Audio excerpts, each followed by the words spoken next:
दोस्तों, मालदीव की नई मजदूर सरकार की तरफ से आज एक और बड़ा फैसला लिया गया है। आपको बता दें, सरकार के इस नए फैसले के बाद में रह रहे लोगों की जान को और ज्यादा खतरे में डाला जा सकता है।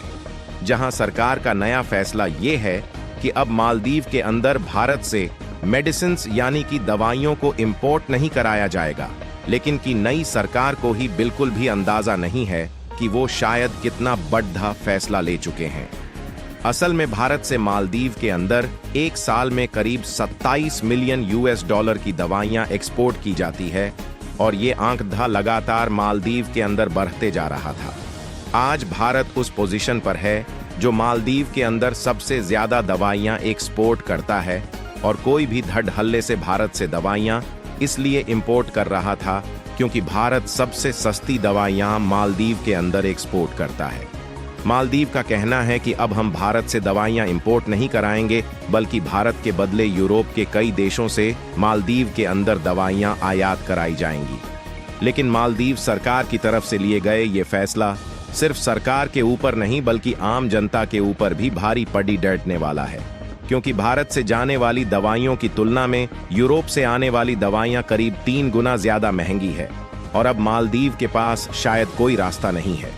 महंगी दवाइयों को इंपोर्ट करने के अलावा इसके अलावा मालदीव सरकार की तरफ से कुछ और बड़े फैसले लिए जा सकते हैं इसी हफ्ते में, क्योंकि इस वीडियो में हम आपको बताएंगे कि भारत को अभी तक NSG यानी कि न्यूक्लियर सप्लायर ग्रुप का मेंबर क्यों नहीं बनाया गया है, जिसके कारण भारत को हर साल महंगा न्यूक्लियर फ्यूल खरीदना पड़ रहा है। उस बड़े कूलिंग आपको डिस्क्रिप्शन में मिल जाएगा।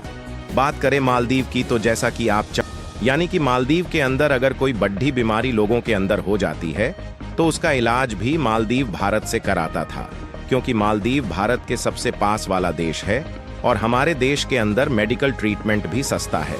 क्योंकि अगर देखो से चीन या फिर तुर्की जैसे देशों के अंदर कराएगा तो मालदीव को इसकी भारी कीमत चुकानी पड़ेगी और इसी खुन्नस में आकर के चीन की गोद में बैठा हुआ है। मालदीव ने आज कुछ ऐसे फैसले लिए हैं जो कि मालदीव की अर्थव्यवस्था को पूरी तरीके से डगमगा सकते हैं।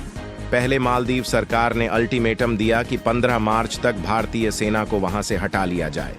उसके बाद मालदीव का कहना है कि जो भारत की तरफ से फूड सप्लाई है, जैसे कि एक्स राइस, गेहूं, प्याज, आलू, टमाटर, ये सारी चीजें मालदीव अब तुर्की से इंपोर्ट कराएगा।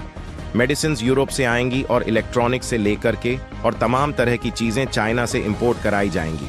यानी कि भारत का सीधे सीधे ऑल्टरनेटिव जा रहा है, लेकिन सरकार को यह पता नहीं है कि ये सभी देश मालदीव से कितनी ज्यादा दूरी पे है अगर इनके सिर्फ लॉजिस्टिक कॉस्ट है।